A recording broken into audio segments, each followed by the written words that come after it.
Commissaris van de Koning, Arno Brok, bracht toonsje een ambtsbesite on Riensema Geest.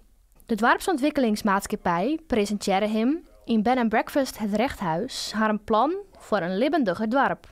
We hadden ook gewoon over dat we meer de kracht van de mensen benutten willen. We hebben hier ook een voorbeeld zien laten van een dorpsontwikkelingsmaatschappij die heel professioneel en heel zorgvuldig met ontwikkelingen bezig zijn in het dorp. En dat gebeurt op meer plekken in Dantumerdeel.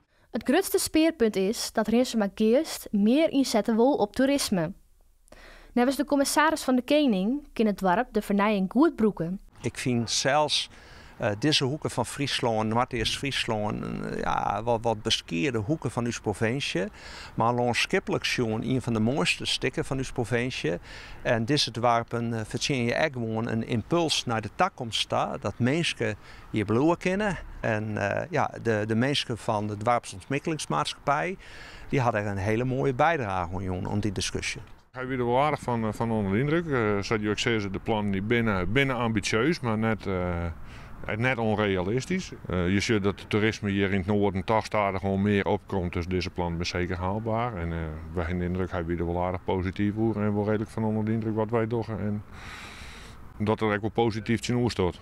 De ambtsbesite geeft vanzelfs net alleenig oer Riensema Geest. Moas hier de commissaris al een peteer met de burgemeester en wethouders over hoe Dantumerdeel de vastzit. Dat we ook de financiële situatie hebben, dat die weer in een opgaande lijn zit.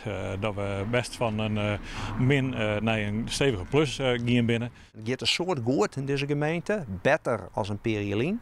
Maar er binnen dus ook wichtige vraagstukken naar de toekomst. In deze gemeente dwarsen terug op hokke wijze dan ook. Ze willen zoenbloeien, ze willen bouwen, ze willen ontwikkelen. Nevens de commissaris van de Koning zit er een stiergende line in de zoens van Dantumerdeel. Toch is het net altijd roze geur en maneschijn. Hoe komt het Bigelieks met de ambtelijke geerwerking met Noord-Eerst-Friesland? De politiek is nou ontzet, de twee gemeenten, van hoe nou verder. En in de vaste plek, deze gemeente waar ik joord ben, op hokke wijze willen zij nou als organisatie de toekomst inkleuren. Dat is onder politiek. Wat oren hier verkiezings in maart. Dan moet de bevolking zeggen van op hokke wijze ze teruggaan willen met deze gemeente.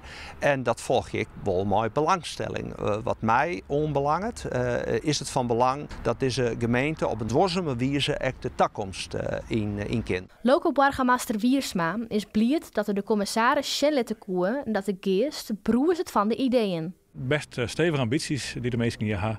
Dus, dat is gemeenteoverstijgend eigenlijk. Dus we hopen de commissaris ook iets mee te gaan dat dit soort ambities steun van de provincie vregen.